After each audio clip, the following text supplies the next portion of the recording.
राजेश ला centre में आप लोगों का स्वागत है। आज हम लोग एक बार फिर पुलिस अधिनियम एवं उत्तर प्रदेश पुलिस विनियम पर चर्चा करेंगे।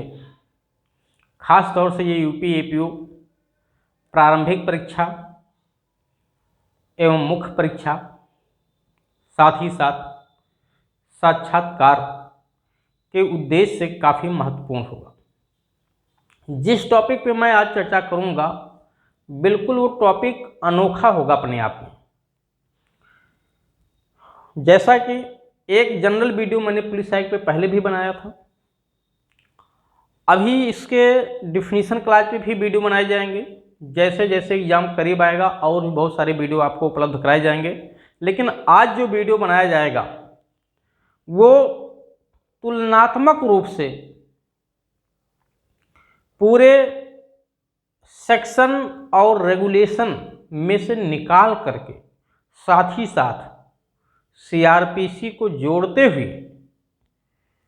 मैं आप लोगों को एफआईआर, एनसीआर, पोस्टमार्टम रिपोर्ट और जीडी, इन चारों के बारे में विस्तृत तरीके से समझाऊंगा।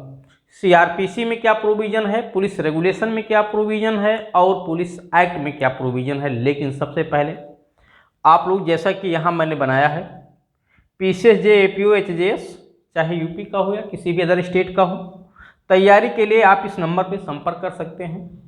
ऑनलाइन क्लास की सुविधा उपलब्ध है। अब ऑनलाइन क्लास की सुविधा उपलब्ध है तो अंडरस्टूड है कि ऑफलाइन क्लास की सुविधा तो होगी ही होगी, ठीक है, क्योंकि ऑफलाइन अक्सर होता है, ऑनलाइन कभी कभार होता है, कहीं होता है या कहीं नहीं होता है। तो हमारे यहाँ ऑनलाइन ऑफलाइन दोनों प्रकार की क्लास की सुविधा उपलब्ध है। साथ ही साथ जो हमारा टेलीग्राम है, टेलीग्राम का जो ग्रुप है उसका लिंक आपको इस वीडियो के डिस्क्रिप्शन में दे दिया गया है। तो आप उस डिस्क्रिप्शन में जा करके लिंक से टेलीग्राम ज्वाइन कर सकते हैं, क्योंकि जो भी मटेरियल, जो भी नोटिस आपको वहाँ पे डाला जाएगा आपके पास तुरंत पहुँच जाएगा। हाँ, सबसे महत्वपूर्ण नोटिस ये है कि प्रत्येक संडे को शाम 8 बजे से 10 बजे तक 2 घंटे का हमारा लाइव फ्री क्लास होता है। फ्री लाइव क्लास होता है, उसका कोई चार्ज नहीं ले जाता है। उसके लिए आपको चैनल को सब्सक्राइब करके रखना होगा, राजेश ला सेंटर। आपको शाम को 8 बजे तुरंत अपने आप वार्निंग उस पर पहुँच जाएगा, लिंक पहुँच जाएगा, कुछ भी नहीं करना है और आप फ्री क्लास का फ़ायदा उठा सकते हैं। चलिए, पुलिस अधिनियम एवं उत्तर प्रदेश पुलिस विनियम 1861 में जिन 4 विषयों पे मुझे चर्चा करना है वो 4 विषय हैं: एफआईआर, एनसीआर, पोस्टमार्टम रिपोर्ट और जीडी। इन 4 विषयों पे चर्चा करेंगे। इन 4 विषयों पे क्या चर्चा करेंगे कि ये इसका प्रोविज़न कहाँ है, ये कितनी प्रतियों में दर्ज किया जाता है और उसकी प्रत्येक प्रतियां किसके पास जाती हैं। आइए, सबसे पहले मैं यहाँ लिख रहा हूँ एफआईआर, फर्स्ट इंफॉर्मेशन रिपोर्ट, इसका पूरा नाम है फर्स्ट इंफॉर्मेशन रिपोर्ट। दूसरा है एनसीआर, नॉन कॉग्निजेबल रिपोर्ट। तीसरा है जनरल डायरी, ठीक है, वैसे केस डायरी भी है, जनरल डायरी, केस डायरी, ठीक है, सीडी जिसको कहा जाता है। लिख दे रहा हूं यहाँ पे, खैर ये एक अलग टॉपिक है, यहाँ पे इसका कोई लिखने को औचित्य नहीं था, लेकिन जीडी के साथ साथ सीडी को भी लिख देता हूँ। सीडी यानी केस डायरी कहते हैं, इसी को पुलिस डायरी भी कहा जाता है। और एक है पीएमआर, पोस्टमार्टम रिपोर्ट, ठीक है, पोस्टमार्टम रिपोर्ट। अब एफआईआर कहाँ दर्ज किया जाता है, ध्यान देना है आपको। एफआईआर दर्ज किए जाने का प्रावधान कहाँ किया गया है, तो आप देखिए ध्यान से यहाँ पे, ये सीआरपीसी की धारा 154(1) 154(1) में एफआईआर दर्ज होता है। एनसीआर कहाँ दर्ज होता है, 155(a), कहाँ पे, सीआरपीसी में। जीडी की बात पूरे सीआरपीसी में कहीं नहीं की गई है। जीडी की बात सीआरपीसी में कहाँ की गई है, तो जीडी की बात की गई है धारा 44 पुलिस एक्ट। ये धारा 44 है पुलिस एक्ट का, और इसके साथ 2 पैरा पढ़ना है आपको, ये धारा है, ठीक है, और 2 पैरा पढ़ना है आपको 294 और 295। सीडी के बारे में सीआरपीसी में आपका प्रावधान किया गया है धारा 172, ठीक है, और पुलिस रेगुलेशन का पैरा 108, ठीक है, 108। पीएमआर की बात, पोस्टमार्टम रिपोर्ट की बात तो सीआरपीसी में कहीं डायरेक्टली नहीं किया गया है। मृत्यु के बाद समीक्षा रिपोर्ट जो तैयार की जाती है, मृत्यु के उपरांत जो समीक्षा रिपोर्ट तैयार की जाती है, एक तरह से पोस्टमार्टम रिपोर्ट की जो प्रक्रिया है, मृत्यु के बाद जांच की प्रक्रिया, वो कैसे की जाएगी उसका उल्लेख पुलिस रेगुलेशन के पैरा 139 में किया गया है। ये क्या है? पैरा है पुलिस रेगुलेशन का, ठीक है, उत्तर प्रदेश पुलिस रेगुलेशन का पैरा 139 में किया गया है। अब यहाँ आपको समझना क्या है, एक चीज़ मैं आपको पहले समझा दूँ कि पुलिस अधिनियम, ये पुलिस अधिनियम पूरे भारत में लागू है, ठीक है, जम्मू कश्मीर में नहीं लागू था, वहाँ भी लागू है। जिन राज्यों ने अपना अलग से पुलिस अधिनियम बना लिया है उनके यहाँ नहीं लागू है, जिन राज्यों ने नहीं बनाया है उनके यहाँ ये लागू है, या जिन राज्यों ने थोड़ा बहुत परिवर्तन कर लिया उनके यहाँ उस परिवर्तन के सहित लागू है। उसके बाद जो रेगुलेशन आपको पढ़ना है पुलिस एक्ट में, ये रेगुलेशन केवल और केवल यूपी का रेगुलेशन है, ये अदर स्टेट का नहीं है। इसीलिए आप पुलिस एक्ट में देखेंगे तो लिखा हुआ है पुलिस अधिनियम एवं उत्तर प्रदेश पुलिस विनियम। इसका मतलब कि ये अधिनियम जनरल है, पूरे भारत में लागू होता है, क्योंकि ये 1861 का बना हुआ एक्ट है। तो ये एक्ट केवल यूपी के लिए नहीं बनाया गया था, उसमें पूरे ब्रिटिश भारत के लिए बनाया गया था। और उत्तर प्रदेश पुलिस विनियम जो है ये केवल उत्तर प्रदेश के लिए लिखा गया है, उत्तर प्रदेश पुलिस विनियम इसका नाम ही है। अब यहाँ पे आइए मैं समझा क्या रहा हूँ कि एफआईआर कितने प्रतियों में होता है, ठीक है, एनसीआर कितने प्रतियों में होता है, जीडी कितने प्रतियों में होता है, सीडी कितने प्रतियों में होता है, पोस्टमार्टम रिपोर्ट कितने प्रतियों में होता है, इसी को आपको देखना है। लेकिन इसके प्रोविजन जो है जरा उसको एक बार फिर से गौर करिए, ठीक है। गौर करने से पहले मैं फिर बता दूं कि प्रत्येक संडे को शाम को 8 बजे से लेकर 10 बजे तक फ्री ऑनलाइन लाइव क्लास ली जाती है। कोई भी बच्चा उसमें ज्वाइन हो सकता है। उसके लिए शर्त ये है कि वो जो चैनल हमारा है राजेश लॉ सेंटर के नाम से, उस चैनल को सब्सक्राइब करके आप शाम को 8 बजे से लेकर के 10 बजे तक फ्री लाइव क्लास डायरेक्ट देख सकते हैं, या आपको अगर वीडियो किसी के माध्यम से पहुंचता है बाद में तो भी आप उसे देख सकते हैं। तो हाँ, बाद में देखेंगे तो पुराना हो चुका होगा, तुरंत फायदेमंद है। आप लाइव देखेंगे तो डायरेक्ट आपको तुरंत उस समय लाइव दिखाई देगा। तो आप जो है हर संडे को शाम को 8 बजे लाइव क्लास ली जाती है। साथ ही साथ पीछे जेपीओ एचजेएस की तैयारी के लिए भी आप संपर्क कर सकते हैं। और चैनल पे तो खैर बहुत सारे वीडियो अलग अलग बने हुए हैं। जो कोई नया बच्चा है बिल्कुल एलएलबी की तैयारी कर रहा है या करने जा रहा है, उसके लिए हमारे जो है बेसिक वीडियो भी पड़े हुए हैं। पूरे एक्ट के बारे में, पूरा लॉ क्या होता है, पूरे विधि का वर्गीकरण करके मैंने वीडियो डाल रखा, उसको भी आप देख सकते हैं। सबसे पहला वीडियो वही देखना चाहिए जो नया बच्चा हो, लॉ की जगह लॉ की फील्ड में जो है कदम रख रहा हो। साथ ही साथ कोई भी अधिनियम पढ़ने से पहले आप उसके संपूर्ण वर्गीकरण को देखिए पहले, जिस पे हमारे कई सारे वीडियो आईपीसी हो गया, एविडेंस हो गया, सीपीसी हो गया, इन सब पे संपूर्ण वर्गीकरण करके मैंने वीडियो को डाल रखा है। बहुत फ़ायदेमंद होगा, आपका जो है हौसला अफजाई होगा, उसमें समझ में आपको चीज़ें आएंगी, आपका कॉन्फिडेंस बढ़ जाएगा, आपको लगेगा कि अब मैं तो कर सकता हूँ इसको, मेरे लिए कोई बड़ी बात नहीं है। चलिए, एफआईआर फर्स्ट इंफॉर्मेशन रिपोर्ट। अब एफआईआर क्या होता है मैं यहाँ ये सब चीज़ें नहीं बताऊँगा क्योंकि इतना टाइम नहीं है। एफआईआर दर्ज कहाँ होता है? धारा 154(1) में दर्ज कराया जाता है। कितनी प्रतियों में होता है? चर्चा इसी पे होना है बस। एफआईआर 3 प्रतियों में होता है। इसकी प्रतियों की संख्या कितनी है? 3 प्रतियों की। इस तरह से लिखेंगे तो जगह का शॉर्टेज हो जाएगा। इस तरह से लिखता हूँ, एफआईआर 3 प्रतियों में होता है, ठीक है। मूल प्रति, मूल और एक हो गया इसकी द्वितीयक प्रति, द्वितीयक प्रति और एक तृतीयक प्रति, ठीक, तृतीय प्रति। यानी मूल कॉपी कहाँ जाती है? मूल कॉपी एसपी के माध्यम से होते हुए न्यायिक मजिस्ट्रेट को चली जाती है। किसको? जुडिशियल मजिस्ट्रेट को चली जाती है, जिसकी अधिकारता में वो मामला आ रहा है। तो एफआईआर की मूल कॉपी कहाँ जाती है? मजिस्ट्रेट को जाती है। कौन सा मजिस्ट्रेट? जुडिशियल मजिस्ट्रेट को जाती है। द्वितीय कॉपी कहाँ जाती है? द्वितीय कॉपी इसकी सूचना दाता के पास जाती है, जिसने एफआईआर दर्ज करवाई है उसको दे दी जाती है। तृतीय कॉपी कहाँ जाती है? तृतीय कॉपी जाती है इसका कहाँ पे? थाने पे रखी रहती है जहाँ पे एफआईआर दर्ज हुआ। ये सारी बातें कहाँ बताई गई हैं? पैरा 97 में बताया गया है। कहाँ? पैरा 97 पुलिस रेगुलेशन का।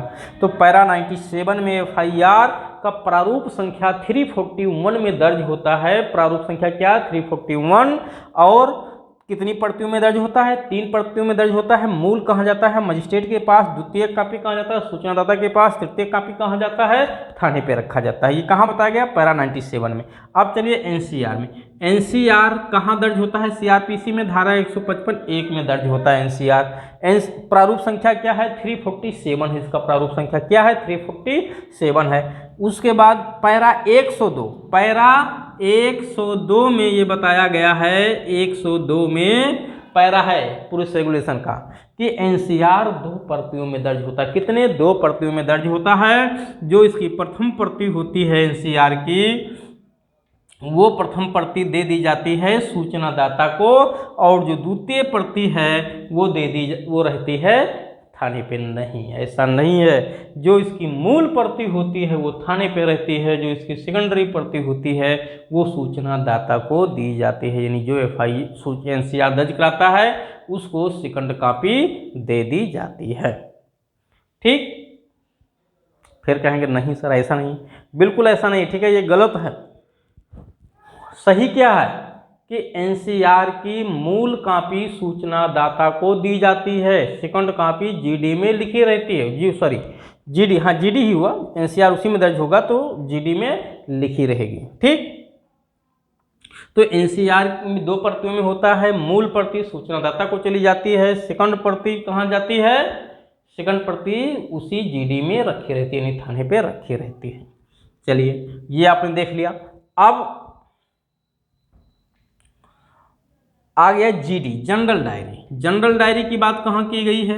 जनरल डायरी की बात धारा 44 में की गई है। कहाँ? धारा 44 में की गई है, जिसमें पैरा 294 और 295, धारा 44 में बहुत महत्वपूर्ण है, जनरल डायरी की बात की गई है। ठीक है, जनरल डायरी का मतलब ये है सामान्य डायरी। ये प्रत्येक थाने पे रखी जाती है, काफ़ी भारी भरकम डायरी होती है। इसमें थाने पे प्रत्येक गतिविधियाँ, शाम तक होने वाली, सूर्योदय से लेकर के सूर्यास्त तक होने वाली प्रत्येक गतिविधियां इसमें दर्ज होती हैं। जीडी में क्या लिखा जाता है ये पैरा 295 में बताया गया है, और जीडी कितने प्रतियों में होता है ये पैरा 294 में बताया गया है। तो कितनी प्रतियों में जीडी होता है? 2 प्रतियों में जीडी होता है।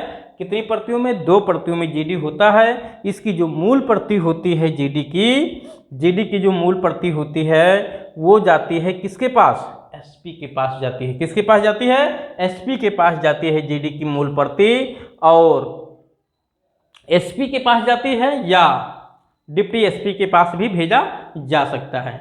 और जो द्वितीय कॉपी होती है वो उसी जीडी में बनी रहती है। तो मूल कॉपी एसपी के पास जाती है, सेकंड कॉपी जो है वो जीडी में नथी रहती है। कहाँ लिखा हुआ है? पैरा 294 में लिखा। हाँ, अगर कहीं कोई बात लगती कि गलत हो गया, आगे पीछे हो गया है, तो मैं इसीलिए विद पैरा बता रहा हूँ आपको। आप वहाँ जाके देख के करेक्ट कर सकते हैं उसको।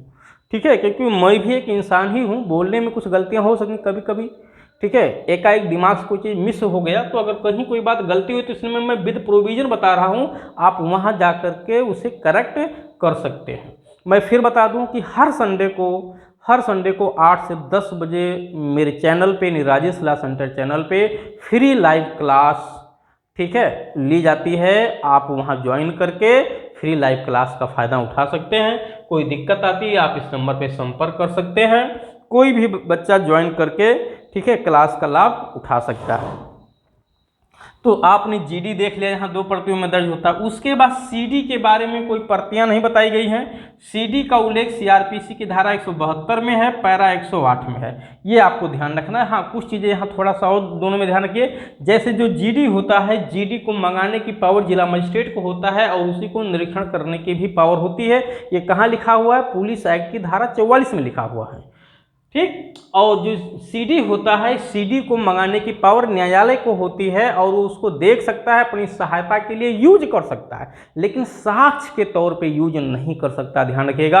अर्थात उस सीडी के आधार पे, केस डायरी के आधार पे किसी को दोषी नहीं ठहराया जा सकता, किसी को दोष मुक्त नहीं किया जा सकता जब तक अन्यथा और साक्ष्य उस मामले में न मिल जाए। तो सीडी को न्यायालय मंगा सकता है, उसे देख सकता है, प्रत्येक दशा में अपनी सहायता के लिए यूज कर सकता है, किंतु साक्ष्य के रूप में नहीं। लेकिन अभियुक्त सीडी को ना तो मंगा सकता है ना देख सकता है। लेकिन सीआरपीसी की धारा 172 में ही लास्ट में एक अपवाद लिखा हुआ है कि जब धारा 145 इंडियन एविडेंस एक्ट की या धारा 161 के प्रोविजन लागू हो रहे हों, तो उन 2 कंडीशनों में अभियुक्त भी जनरल केस डायरी को मंगा सकता है, देख सकता है, ठीक। तो ये है सीडी। सीडी का फुल फॉर्म होता है केस डायरी। ये हर एक अपराध का अलग अलग होता है। ये आईओ के द्वारा तैयार किया जाता है, इन्वेस्टिगेशन ऑफिसर के द्वारा तैयार किया जाता है। इसी सीडी को पुलिस डायरी भी कहा जाता है, केस डायरी भी कह सकते हैं, पुलिस डायरी भी कह सकते हैं, ठीक। कहाँ इसका उल्लेख किया गया है? पैरा 108 इससे संबंधित है। इसकी प्रतियों का कोई संख्या नहीं बताई गई है। उसके बाद पोस्टमार्टम रिपोर्ट पैरा 139 में बताया गया है, यानी जब कोई मेडिकल परीक्षण होता है तो वो 3 प्रतियों में तैयार किया जाता है, जिसमें से जो मूल प्रति होती है वो मूल प्रति पोस्टमार्टम रिपोर्ट की जाती है एसपी के पास। किसके पास? एसपी के पास जाती है। और एसपी को ही, ध्यान दीजिए, पुलिस अधीक्षक को ही डीएसपी भी बोलते हैं। क्या? डीएसपी भी बोलते हैं, यानी डिस्ट्रिक्ट पुलिस, वो डिस्ट्रिक्ट सुपरिटेंडेंस ऑफ पुलिस, जिला पुलिस अधीक्षक भी कहते हैं, डीएसपी भी कहा जाता है। आप उनको एसपी भी कह सकते हैं, डीएसपी भी कह सकते हैं, बात एक ही है। तो पोस्टमार्टम रिपोर्ट कितनी प्रतियों में तैयार होता है? 3 प्रतियों में तैयार होता है। कहाँ बताया गया है? पैरा 139 में बताया, सॉरी वो 139 नहीं, गलत हो गया है, पैरा 144 में बताया गया है। कहाँ? 144 में बताया गया है कि पोस्टमार्टम रिपोर्ट जो है 3 प्रतियों में तैयार होगा। धारा पैरा 144 में बताया गया है। मूल प्रति एसपी के पास जाती है, सेकंड प्रति सूचना दाता के पास जाती है। सूचना दाता का मतलब कि वो थाने पे जाती है, और जो उसकी द्वितीय प्रति, थर्ड प्रति होती है, थर्ड कॉपीज होती है, वो वहाँ हॉस्पिटल में रखा जाता है जहाँ पे वो परीक्षण किया गया है। तो मूल प्रति एसपी के पास, सेकंड कॉपी उसकी थाने पे चली जाती है, ठीक है, बॉडी के साथ। और जो उसकी थर्ड कॉपी है वो कहाँ रखी जाती है? थर्ड कॉपी रखी जाती है जहाँ पे उसका एग्जामिनेशन हुआ है, यानी मेडिकल परीक्षण हुआ है, यानी हॉस्पिटल में रखी जाती है डॉक्टर के पास। तो इस तरह से आपने देख लिया एफआईआर कितनी प्रतियों में दर्ज होता है? 3, एनसीआर 2 प्रतियों में, जीडी 2 प्रतियों में, पोस्टमार्टम रिपोर्ट 3 प्रतियों में दर्ज होता है। एफआईआर की जो मूल कॉपी है वो जाती है, एफआईआर की मूल कॉपी कहाँ जाती है? एफआईआर की मूल कॉपी जाती है जिला मजिस्ट्रेट के पास। पोस्टमार्टम रिपोर्ट की मूल कॉपी जाती है एसपी के पास। सीडी की मूल कॉपी जाती है, सीडी की मूल कॉपी कहाँ जाती है? सीडी की मूल कॉपी जाती है, वो सीडी की कोई कॉपी ही नहीं होती है, ठीक है, मतलब एक ही कॉपी ही होती है, तो सीडी की कोई कॉपी बताई नहीं गई है। जीडी, अब वो एनसीआर बच गया, एनसीआर और जीडी। जीडी की मूल कॉपी कहाँ जाती है? एसपी के पास जाती है या डिप्टी एसपी के पास जाती है। एनसीआर की मूल कॉपी रजिस्टर में दर्ज होती है, ध्यान दीजिएगा, रजिस्टर में दर्ज होती है, और सेकंड कॉपी सूचनादाता को दे दी जाती है। अगर मैं पहले गलत बोला रहा हूँगा तो आप ध्यान दीजिएगा कि एनसीआर की जो मूल कॉपी होती है वो जीडी में रहती है, सेकंड कॉपी सूचनादाता को दे दी जाती है, इन्फॉर्मेंट को दे दी जाती है, ठीक है। अगर कहीं कोई बात लगता है आपको गलत हो गया होगा तो आप पैरा मैंने सब लिख दिया है, आप मैच करा लीजिएगा। ये काफ़ी महत्वपूर्ण प्रोविजन है आपके इंटरव्यू के लिए, प्रारंभिक परीक्षा के लिए और मुख्य परीक्षा के लिए भी, तीनों स्तर के एग्जाम के लिए काफ़ी महत्वपूर्ण है, ठीक है। मैं फिर एक बार आप लोगों को बता दूं कि हमारे यहाँ ऑनलाइन ऑफलाइन दोनों प्रकार की क्लास की सुविधा उपलब्ध है। आप इस नंबर पर संपर्क कर सकते हैं। साथ ही साथ हर संडे को फ्री ऑनलाइन क्लास की सुविधा उपलब्ध है। शाम को 8 बजे से लेकर के 10 बजे तक कोई भी बच्चा उस पर ज्वाइन हो सकता है। कोई लिंक भेजने की जरूरत नहीं है। शाम को 8 बजे आप चैनल को सब्सक्राइब कर लीजिएगा 8 बजे अपने आप लिंक पहुंच जाएगा। ठीक है, जो जितने चैनल सब्सक्राइब हुए हैं, और आप जो है कंटिन्यू 2 घंटे तक क्लास ले सकते हैं, उसमें कोई भी क्वेश्चन भी पूछ सकते हैं जो टॉपिक से रिलेटेड है।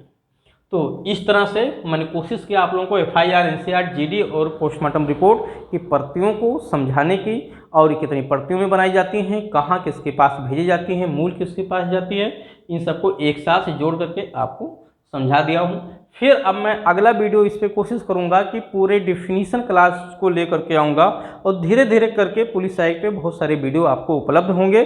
बस आप लोगों को कोशिश करना क्या है कि आप वीडियो को देखते रहिए, ठीक है, याद करते रहिए, उसका अधिक से अधिक लाभ उठाइए, और अपने दोस्तों को भी अगर उचित समझें तो शेयर कर दिया करिए।